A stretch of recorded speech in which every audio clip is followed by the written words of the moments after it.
It's time for Retraction. I'm Antoine.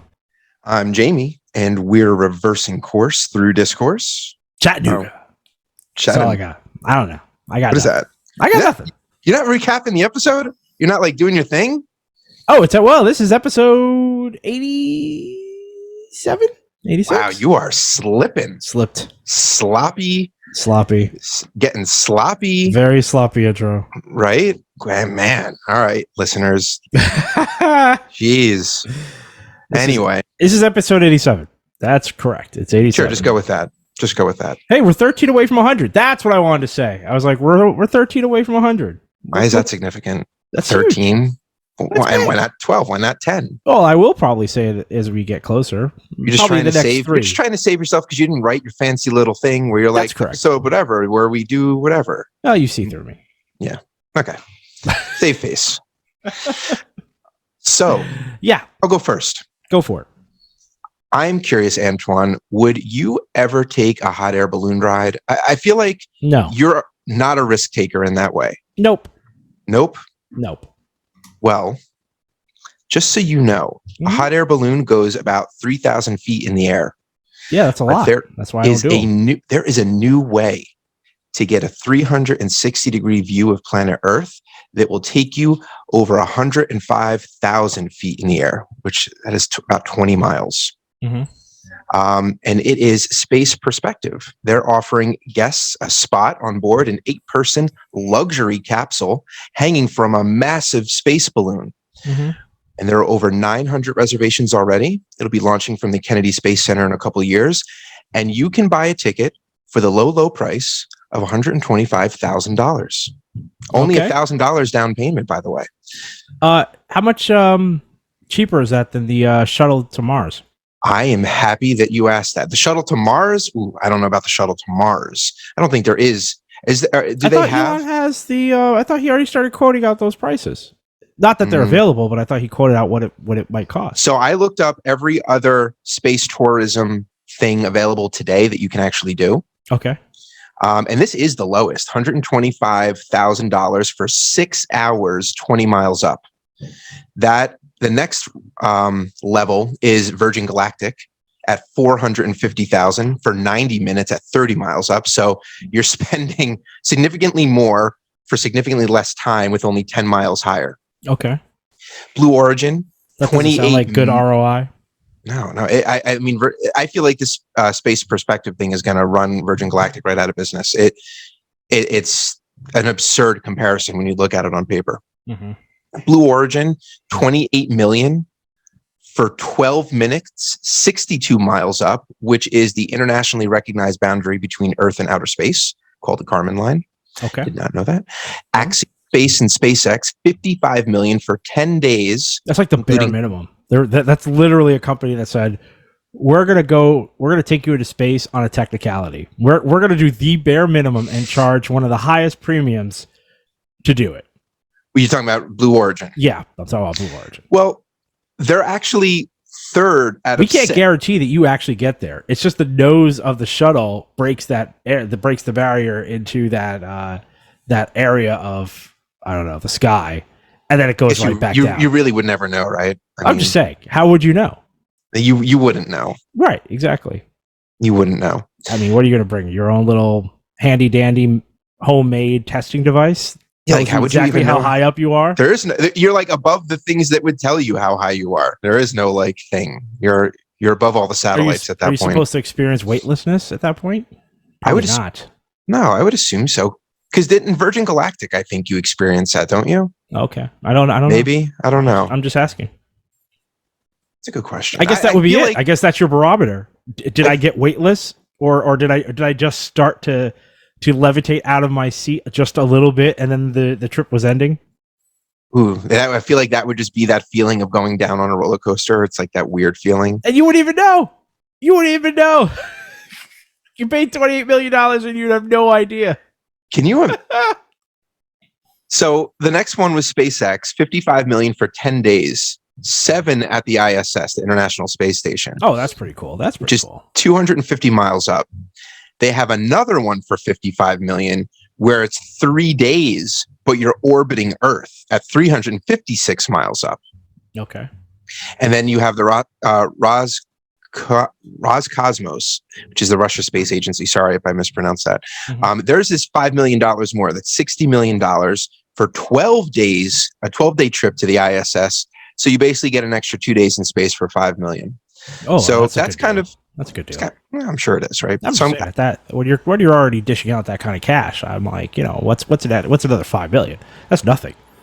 I guess, yeah, it's a fair point. If you have 55 million, I'm just saying, what is that? That's like 5%. I mean, that's of the total cost. You're just adding on to that. I mean, that's nothing. Come on. That's a fair point. That's a fair point.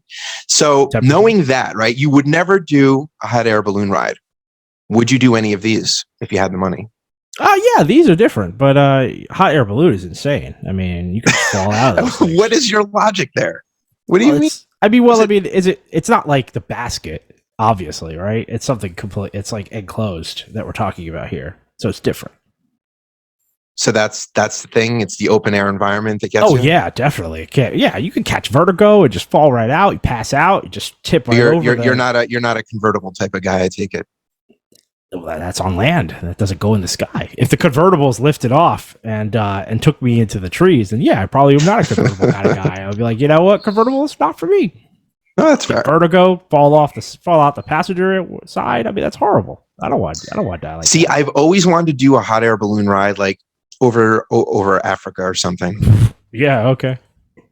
Yeah. No, it's a no-go. Nope. That's a hard no. Not going up in that thing. I won't even do parasailing. My brother was trying to get me to do that this summer. I was like, no. Oh, I did it. I did it once. Die doing that? Lots. A lot. Tons. Really? No, they break their legs.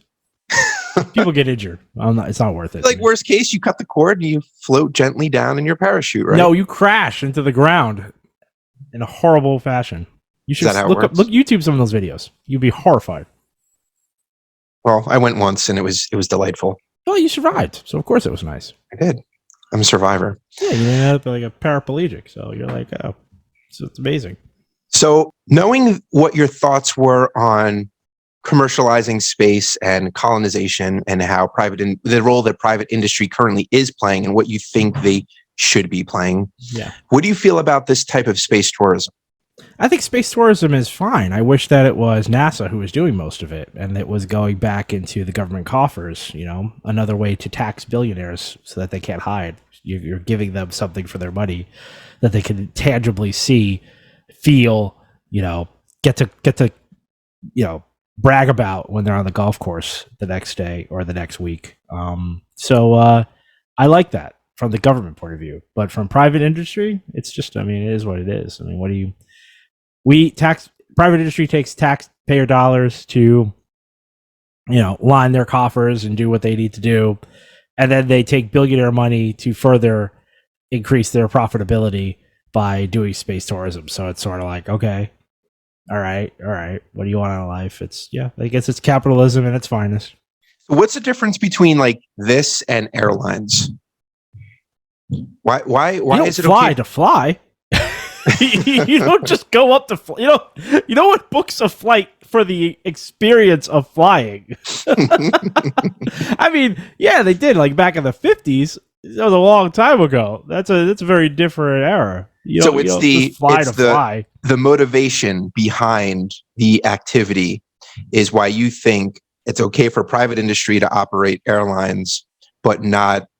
Yeah, because that becomes utilitarian. And there are competing ways to travel. That's the difference. So it's like, yeah, you could fly, but you technically could take a boat. It's not as competitive as it used to be, but at least in terms of national borders, trains do offer a competitive alternative to air travel. So that's a whole different kit and caboodle here.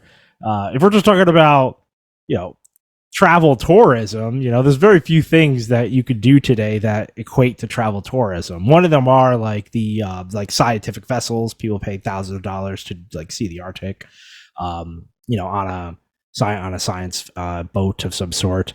And then there's the space stuff. Yeah. So it's and I think people still do pay for the do they really still call it the Orient Express? I think they do call it that still. I think I it is don't called know. that. Or the Siberian. I mean, what do you I call mean, it? trains are a beautiful way to see wherever you are. Well, yeah. Well, if you're going on a scenic train route, not It was a all. hot air balloon ride, apparently, but Well, if trains flew too, and you could fall out of your carriage, well, I wouldn't be down for that. But because they don't do that, I love a train ride. I love a good train ride. so It's to just that different. point, should hot air balloon rides only be operated by the government? Following your logic, Because it's just something to you're giving nothing for something. I mean, like, it's wow, look at these bragging rights. I went to space. I'm special. I learned so much about the way the Earth orbits around the sun. I mean, you don't learn anything. I mean, it's just an experience. It's like going to an amusement park. well, and I taking a think the roller coaster learning ride. is perspective. It's I mean, just I think bragging rights to say you've been to space and normies haven't. you don't think or it your other changes anyone. billionaires haven't. You don't think it changes anyone I do. fundamentally? You think Jeff Bezos has been to space? Is he less of a penis? No. Oh God! So no. What kind of thing is that to going say? to space makes you a better person. Oh, No. I'm not down with that. No. Going to space doesn't make you a better person. Just makes you more of a penis head.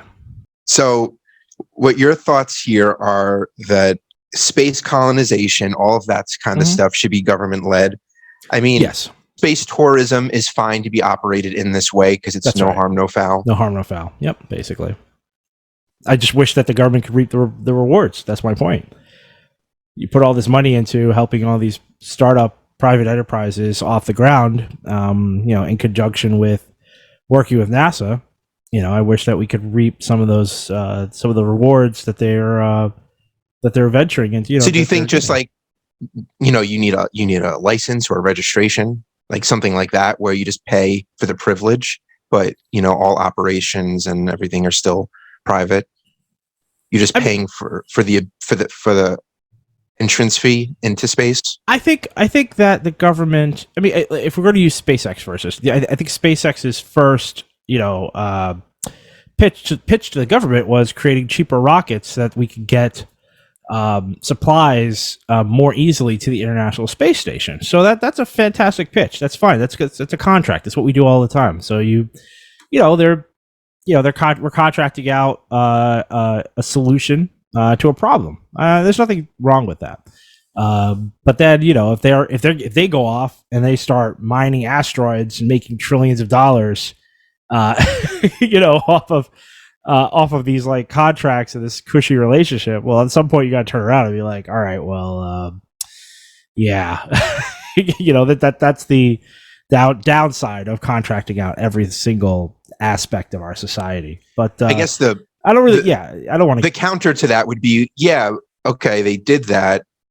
So let's say they didn't. Would government ever do that? Like, would we ever get the spin-off tech from an endeavor like that? Like, would the government ever have the same motivation to push themselves to do if that? the government would actually create ironclad contracts that entitle them to some of the fruits of the labor, since they're essentially giving the seed money, then yeah. But because government is so cozy to private enterprise, they don't. Government will help up.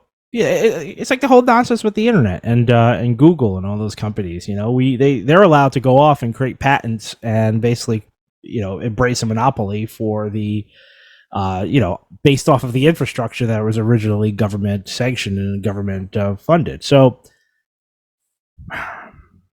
it depends on the world we want to live in. I always say that.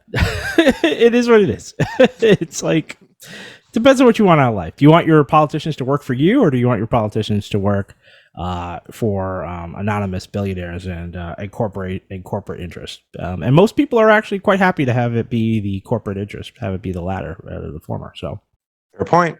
Yeah. All right. I like that though. I think it's gonna be cool. If we go back to the hot air balloons, I think it would be cool to do a lottery system and have everyday people be able to do that. I think someone Everyone was needs. It's like a buddy system for every billionaire that goes. They have. It's like when you buy shoes. yeah, And they or socks, and they give them to someone less fortunate. Every time a billionaire goes into space, they donate. They have to bring a normal person with them. That's exactly right. That's exactly right. Every time a billionaire goes into space, they clean up like 1 cubic foot of plastic out of the ocean.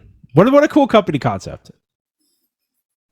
They use that money to like actually do something on Earth. How fantastic would that be? Yeah, I guess. Yeah, you would have to figure out what would actually be impactful. Did we ever talk about the nuclear powered flying hotel? I think we might have texted about that. Yeah, we did actually cover it because that also made me think about the prospect of that. I would never get in that. That's crazy. What? I would get that in the heartbeat. A hotel that stays in the air indefinitely. It's fantastic. It's so cool. What is wrong with you? What? How do you not get in a hot air balloon ride for like a couple hours? But you would. That's crazy. You what is wrong with you? I would stay. Where are your phobias coming from? I would love a floating city. A nuclear powered plane that's a hotel that just sits in the air is basically one step closer to Cloud City. No, it's not. Like in distance, maybe, but it is not the same concept. That is, I don't know. What? I don't understand how you would be cool with spending 7 days flying through an atmosphere. Yeah. But not a hot air balloon ride for a couple hours. I don't know. I'm not saying I couldn't be convinced to do it, but seeing like your reaction to the hot air balloon ride, I'm having trouble playing in your mind right now. Yeah, well, join the club. So out of all of those options, which one would you most likely do? What one is most attractive to you? Time on the International Space Station. Yeah, originally I was thinking of the 3-day orbiting, but I was like, you orbit in the space station too, so that's kind of cool. Exactly. It's a 2-for-1. I think the money is on going to the International Space Station. And you'll learn the most there because you'll get to talk to, because there'll be scientists there. So you could ask them interesting questions. It becomes like your own personal tour. It's like a museum tour, but for the space station. Yeah, it's like a far more interesting. Yeah. Yeah. Fair enough. Maybe they'll let you do a walk. Maybe you could pay some extra for that. I don't know. 8 million and a little 8 million more. And, I don't know if I could do that. I would do that. That's tough, man. I would do that. So once in a lifetime. That's life-changing. It's scary. Yeah, it is. I don't know. Yeah, I wonder if anyone could ever pay to do that, because there's so many things that can happen. Liabilities. I doubt it. I doubt it. Yeah, I doubt that. Because man, can you imagine that? Yeah, I don't know. Heartbeat. So cool. Be out there. Oh. You get to smell space. Get to come back and be like, you don't want to go on a hot air balloon ride, but you're like, put me in the vacuum of space. Well, you're connected to the station. I assume that I'd be tethered to a scientist who knows what they're doing. It's like skydiving. You're going to be like, have a scientist on your back. I'm just saying. I'm assuming that it would be all copacetic because they know they don't want to die, so they're gonna take good care of me. Because he's going to cut you loose. You're right. He doesn't. He would cut you loose. You're right. You'd be like, one of us is more important than the other. I was going to do a Russian accent, and I chose not to. Yeah, that's probably better. That's best. Let's keep it respectful. All right, that's my topic. Cool. My topic. I sent it to you. So I sent you Cheney. Liz Cheney. She lost her primary, so she's out. She's no longer going to be representing the great people of Wyoming. She is a congresswoman, right? She's a congressional seat. She's not in the Senate, right? I should have checked it out, but it says Rep Liz Cheney, so I assume so. I thought it was interesting because I thought her Today interview had 2 very interesting points. I wanted to play that because I sent it to you. You were like, I don't care, but I think that there is more to the story than you were originally giving it, because I thought that she said a couple of very poignant things in her. It's not that I don't. What I said was that she's right about everything she said, but in my opinion, she's still not a great person. Oh no, she's horrible. But Yeah. that's not the point.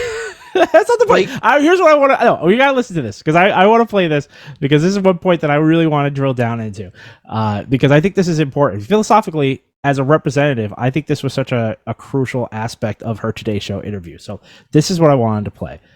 Back to a moment for your race. We all know the old adage, all politics is local. And in focus groups and interviews with reporters, many Wyoming voters said that you had lost your way. You went Washington and you were focused too much on Trump and not the issues that they cared about. One poll showed 61% of likely Republican voters there said you weren't focused on Wyoming issues. Was that the issue? Did you have the wrong focus? No, look, I think I'm very proud of everything that that we accomplished together with the voters of Wyoming over the last nearly 6 years. But it became very clear after Donald Trump attacked the Capitol, sent a mob to attack the Capitol, refused to accept the results of the election, refused to tell his supporters to leave the Capitol when the assault was underway, that this was a threat that we've never faced before. He crossed a line that couldn't be crossed. And as a nation, you don't get the opportunity to debate and discuss any other issue if you simply turn your head away from that kind of a fundamental threat on our republic. Well, in point of Now, first of all, the correct answer to that question is yes, I made the wrong choice because she got slacked. She got dominated in terms of her getting. Yeah, but the idea is that that's just for one state, and now if she has any presidential aspirations, she can go out there in a general. I feel like public, that's the unsaid. Yes, that's clearly and now she's more palatable to the much larger population centers. But I did think that was interesting in that well, first of all, you're 100% right because clearly I think she's definitely positioning herself for a presidential bid in a different era if the Republican Party can survive the Donald Trump era.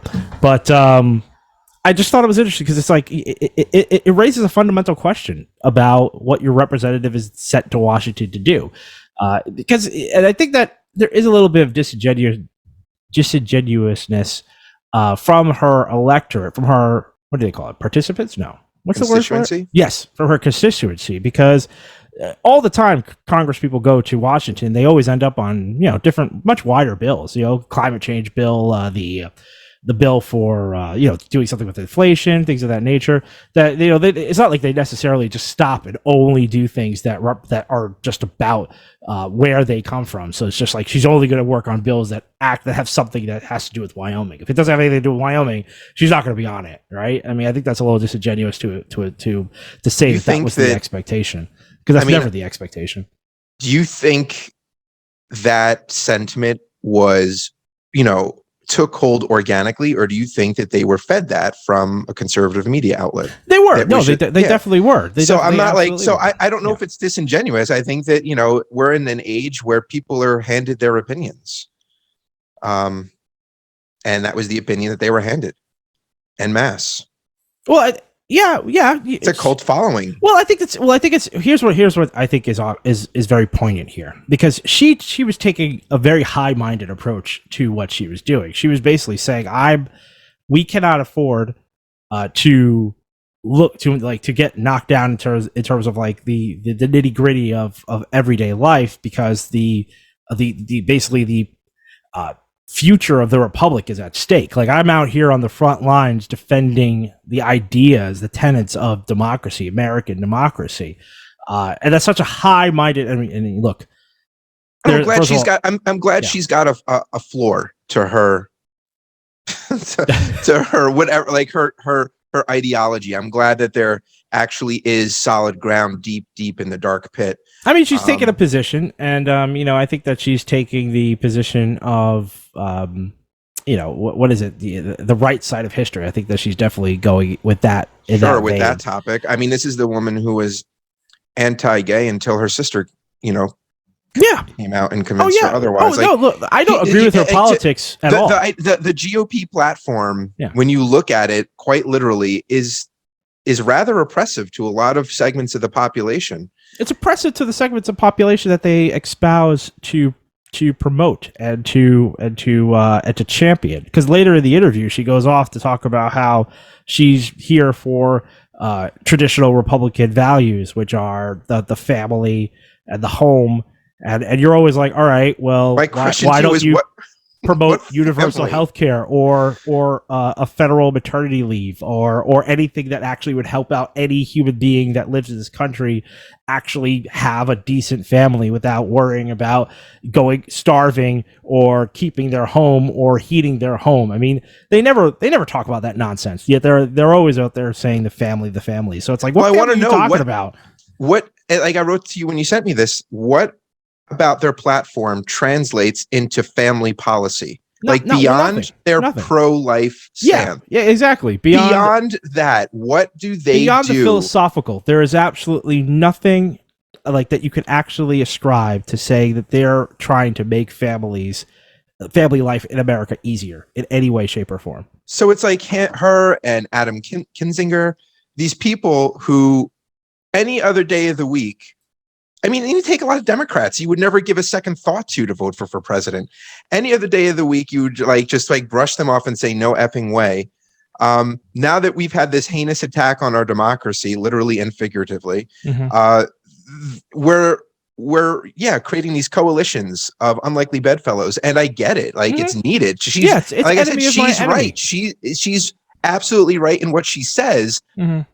But you still have to remember who this is. And I don't know, maybe this is some type of reconciliation for everyone where we wiped the slate clean. But if they're just going to go back to, like she said, and like you just said, traditional values of that party, that's not good. That has not gone anywhere. No, That's not good. Yeah, the whole it makes the Bush years look charming. Like that's where we are now. Well, that's her. That's what she's positioning herself to be. She's positioning herself to be a going back to the charming Bush years, which is an odd way to place going to two separate wars, killing millions of people in the process, and looking for weapons that were never to be found. It's charming. What a charming time. Yeah.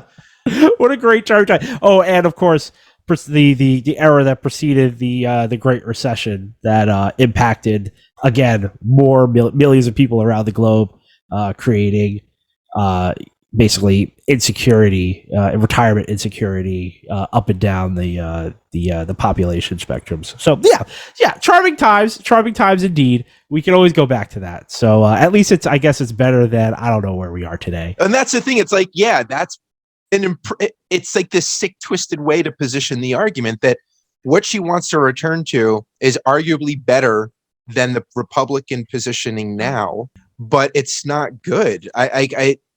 It's just less bad. Right. We both agree on that. I just thought it was a slightly interesting thought experiment if it were more genuine in terms of, would you really oust your representative for concentrating on something so high-minded that it did not actually affect your day-to-day? But yeah, I don't think it's an all or nothing, right? We can't really test that. Let's dig into that a little bit. Well, let's dig into that a little bit because you're saying that she was voted out because she focused on national issues and not state and local, right? That's the argument. Yep, that's the argument. And I don't know that I basically just don't know if that's true because I don't know what her voting record is and all that kind of stuff, what stuff she's gotten passed or what she was at least fighting for on the state, local, and federal level. Yeah. But I doubt that it was all one thing. I can't imagine that she only did national, quote unquote stuff. Yeah. So that's why my initial reaction to what you said was, I'm sure those people are being fed their opinions because I can't imagine that a state representative would only focus on national issues and not drive anything for their constituency. That's the whole point of these loaded bills, these pork-filled bills, that they're constantly saying, I mean, look at Joe Manchin, right? You make it worth my while. You take care of my state and I will give you my vote. And I have to imagine that someone of her profile, no stranger to that. Yeah. Well, Joe is a special individual when it comes to that. But it happens. It does. And he's just that's what he does. I mean, that's what he's all about. That's why he continually gets reelected. It's why he's not hated in his own. It's why he is, he is loved. He is adored by his constituents. As long as the split, the margins are very close. Yeah. Where his vote matters, and then he will have that type of power. But they all do that. I mean, they all have to make promises and do special projects to make sure that they get buy-in and votes. I mean, that's politics. So the idea that she wouldn't be taking care of her constituency, I mean, if she didn't, I mean, I'd be surprised. Well, if she did, that's the other thing. I mean, that I think that would be an answer in the question. We were just talking, before the pod a little bit about the idea of fluff in a cover letter. I feel like when politicians get out and they start doing these national interviews like the Today Show, that was a perfect space to simply tout out a couple of things that she actually did. But she didn't do that. They never do that. Yeah, is it up to us to now look up her record and say, did she or didn't she? But you just assume that if she had done something significant, she would have just thrown it out there to say, oh, I did the Wyoming blah, blah, blah act that does this for the state, on top of also being on the committee to impeach and hold accountable a president that's, incited insurrection. So it's a very simple thing to throw out there. As like if it was that big but the fact that you gloss over it and you just say, oh, I did a lot of workings with local people and things for the state of Wyoming while I was on this commercial. It's sort of like, all right, well, that makes me think that you really didn't do anything, did you? Which is fine. It's possible. And fine. But I'm not here to argue on behalf of Liz Cheney, but I think that there are a lot of federal initiatives that have downstream impact on state and local governments. Yeah. I mean, if you were to go to something as high-minded as climate change, well, that impacts everyone.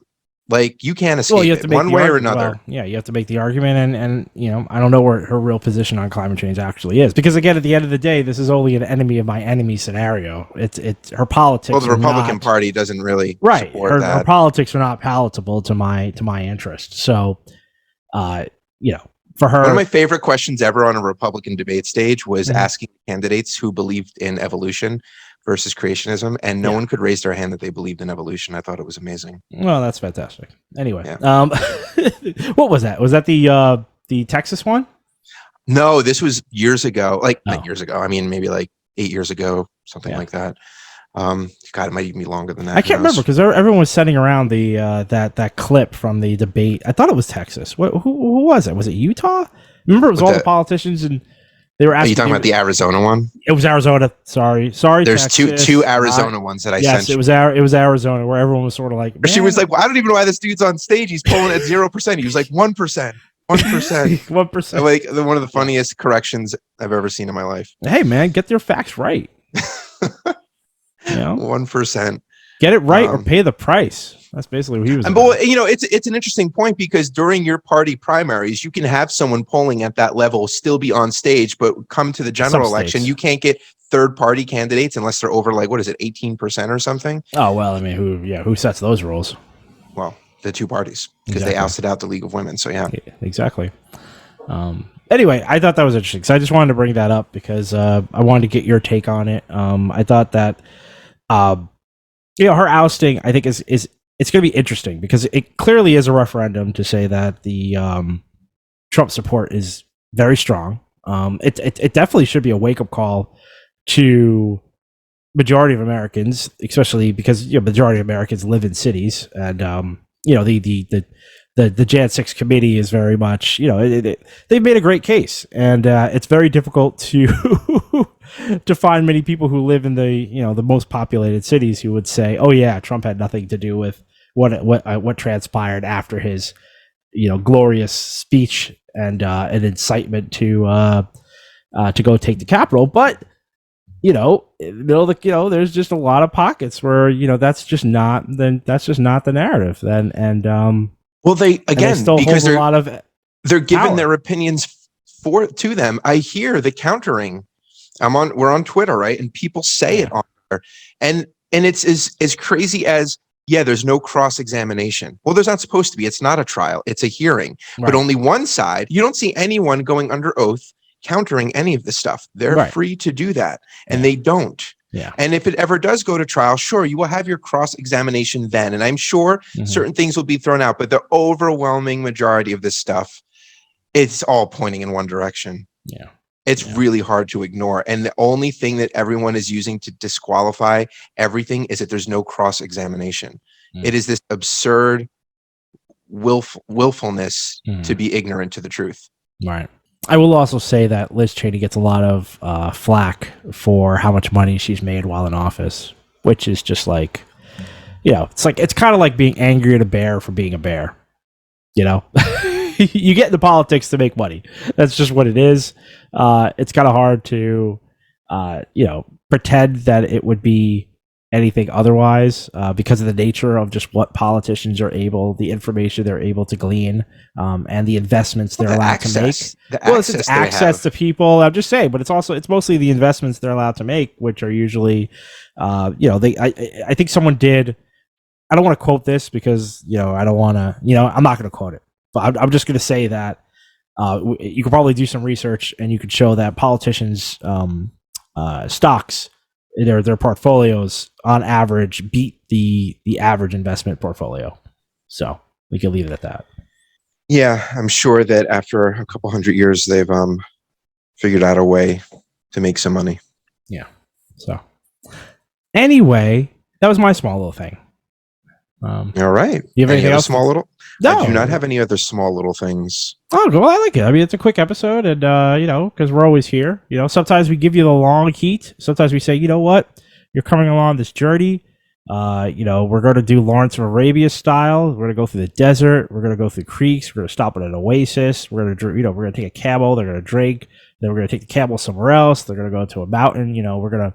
It's a long episode. It's like 3 hours long because you're gonna go everywhere with us. We're gonna take you to the nitty gritty. We're not gonna stop. We're gonna make sure that you know everything that we know, and then you come back and say, is there anything else? Is there anything more? Do you have any other questions? Kind of like this outro. Yeah, exactly. And then other times it's just like, you know what? See you later, folks. We're just gonna take a flight. That's all, folks. We're just gonna fly over. We're gonna go to the airport. We're not going to stop for pretzels. We're not going to get anything. We got one check-in bag, and we checked that bag, and we're not going to stop at the conveyor belt on the way out. We're just going to get off this flight and let you go. So, Jay, where can they find us? Everyone, you can find us on Twitter at Retraction Media. Definitely give us a follow. Let us know your thoughts on this episode, any others, and as always, send your favorite episode to your friends or family who may be interested in politics or science or any of the other things that we cover here. And if your podcasting platform allows it, give us a rating. And with that, Retraction